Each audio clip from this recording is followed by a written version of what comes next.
Welcome to Bite at a Time Books, where we read you your favorite classics one bite at a time. My name is Bree Carlile, and I love to read, and wanted to share my passion with listeners like you.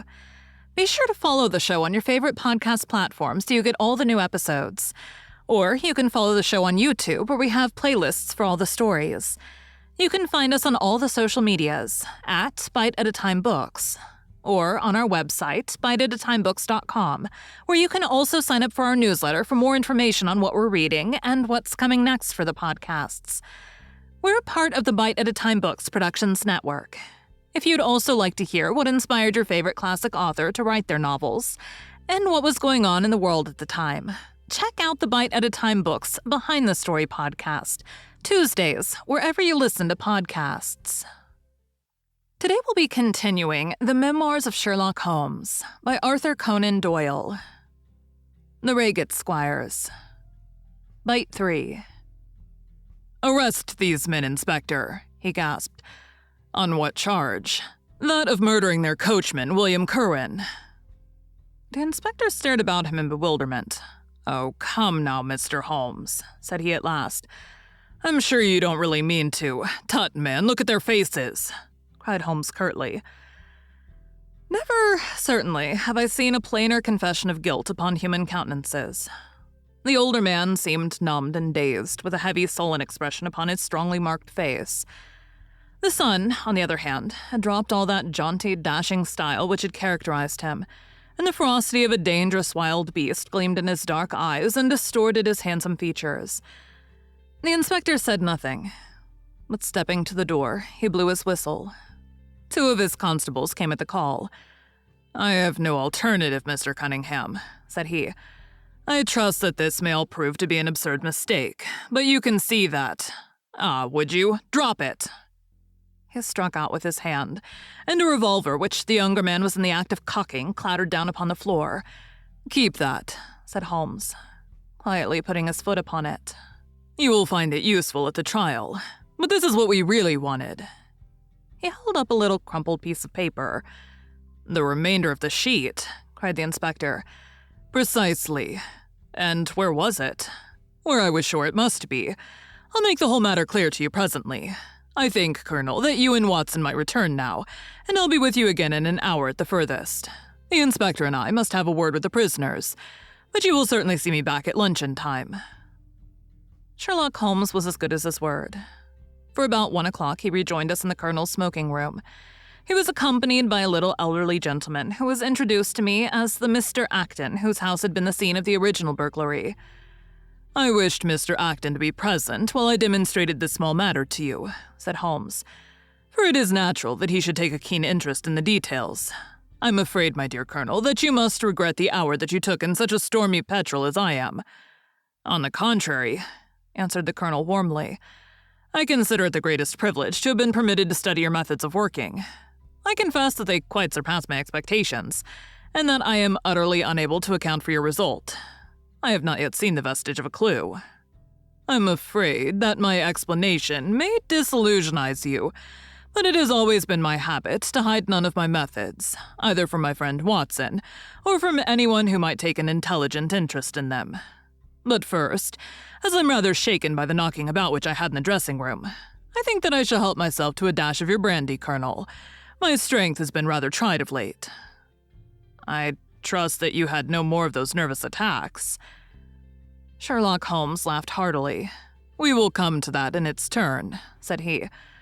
"I will lay an account of the case before you in its due order, showing you the various points which guided me in my decision. Pray interrupt me if there's any inference which is not perfectly clear to you. It is of the highest importance in the art of detection to be able to recognize out of a number of facts which are incidental and which vital. Otherwise your energy and attention must be dissipated instead of being concentrated. Now, in this case, there was not the slightest doubt in my mind from the first that the key of the whole matter must be looked for in the scrap of paper in the dead man's hand. Before going into this, I would draw your attention to the fact that if Alec Cunningham's narrative was correct, and if the assailant, after shooting William Curwen, had instantly fled, then it obviously could not be he who tore the paper from the dead man's hand. But if it was not he, it must have been Alec Cunningham himself, for by the time that the old man had descended, several servants were upon the scene. The point is a simple one, but the inspector had overlooked it, because he had started with the supposition that these county magnates had had nothing to do with the matter. Now, I make a point of never having any prejudices, and of following docilely wherever fact may lead me. And so, in the very first stage of the investigation, I found myself looking a little askance at the part which had been played by Mr. Alec Cunningham. And now I made a very careful examination of the corner of paper which the inspector had submitted to us.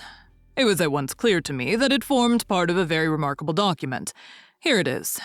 Do you not now observe something very suggestive about it? It has a very irregular look, said the colonel. My dear sir, cried Holmes, there cannot be the least doubt in the world that it has been written by two persons doing alternate words. When I draw your attention to the strong T's of at and to, and ask you to compare them with the weak ones of quarter and 12, you will instantly recognize the fact. A very brief analysis of these four words would enable you to say with the utmost confidence that the learn and the maybe are written in the stronger hand, and the what in the weaker. By Jove, it's as clear as day, cried the colonel. Why on earth should two men write a letter in such a fashion? Obviously, the business was a bad one, and one of the men who distrusted the other was determined that whatever was done, each should have an equal hand in it. Now, of the two men, it is clear that the one who wrote the at and to was the ringleader. How do you get at that? We might deduce it from the mere character of the one hand as compared with the other. Well, we have more assured reasons than that for supposing it. If you examine this scrap with attention, you will come to the conclusion that the man with the stronger hand wrote all his words first, leaving blanks for the other to fill up. These blanks were not always sufficient, and you can see that the second man had a squeeze to fit his quarter in between the at and the to, showing that the latter were already written. The man who wrote all his words first is undoubtedly the man who planned the affair. Excellent, cried Mr. Acton. But very superficial, said Holmes. We come now, however, to a point which is of importance. You may not be aware that the deduction of a man's age from his writing is one which has been brought to considerable accuracy by experts. In normal cases, one can place a man in his true decade with tolerable confidence. I say normal cases, because ill health and physical weakness reproduce the signs of old age, even when the invalid is a youth. In this case, looking at the bold, strong hand of the one, and the rather broken-backed appearance of the other, which still retains its legibility although the T's have begun to lose their crossing, we can say that the one was a young man and the other was advanced in years without being positively decrepit. Excellent, cried Mr. Acton again. There is a further point, however, which is subtler and of greater interest. There is something in common between these hands. They belong to men who are blood relatives. It may be obvious to you in the Greek E's, but to me there are many small points which indicate the same thing. I have no doubt at all that a family mannerism can be traced in these two specimens of writing. I am only, of course, giving you the leading results now of my examination of the paper. There were 23 other deductions which would be of more interest to experts than you. They all tend to deepen the impression upon my mind that the Cunninghams, father and son, had written this letter. Having got so far, my next step was, of course, to examine into the details of the crime and to see how far they would help us. I went up to the house with the inspector and saw all that was to be seen. The wound upon the dead man was, as I was able to determine with absolute confidence, fired from a revolver at the distance of something over 4 yards. There was no powder blackening on the clothes. Evidently, therefore, Alec Cunningham had lied when he said that the two men were struggling when the shot was fired. Again, both father and son agreed as to the place where the man escaped into the road. At that point, however, as it happens, there is a broadish ditch, moist at the bottom. As there were no indications of boot marks about this ditch, I was absolutely sure not only that the Cunninghams had again lied, but that there had never been any unknown man upon the scene at all. And now, I have to consider the motive of this singular crime. To get at this, I endeavored first of all to solve the reason of the original burglary at Mr. Acton's. I understood, from something which the colonel told us, that a lawsuit had been going on between you, Mr. Acton, and the Cunninghams. Of course, it instantly occurred to me that they had broken into your library with the intention of getting at some document which might be of importance in the case. Precisely so, said Mr. Acton. There can be no possible doubt as to their intentions. I have the clearest claim upon half of their present estate, and if they could have found a single paper, which, fortunately, was in the strong box of my solicitors, they would undoubtedly have crippled our case. There you are, said Holmes, smiling. It was a dangerous, reckless attempt in which I seemed to trace the influence of young Alec.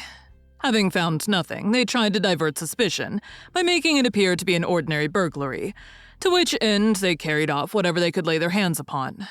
That is all clear enough, but there was much that was still obscure. What I wanted above all was to get the missing part of that note. I was certain that Alec had torn it out of the dead man's hand, and almost certain that he must have thrust it into the pocket of his dressing gown. Where else could he have put it? The only question was whether it was still there. It was worth an effort to find out, and for that object we all went up to the house. The Cunninghams joined us, as you doubtless remember, outside the kitchen door. It was, of course, of the very first importance that they should not be reminded of the existence of this paper, otherwise they would naturally destroy it without delay. The inspector was about to tell them the importance which we attached to it, when by the luckiest chance in the world, I tumbled down in a sort of fit and so changed the conversation. Good heavens, cried the colonel, laughing. Do you mean to say all our sympathy was wasted and your fit an imposture?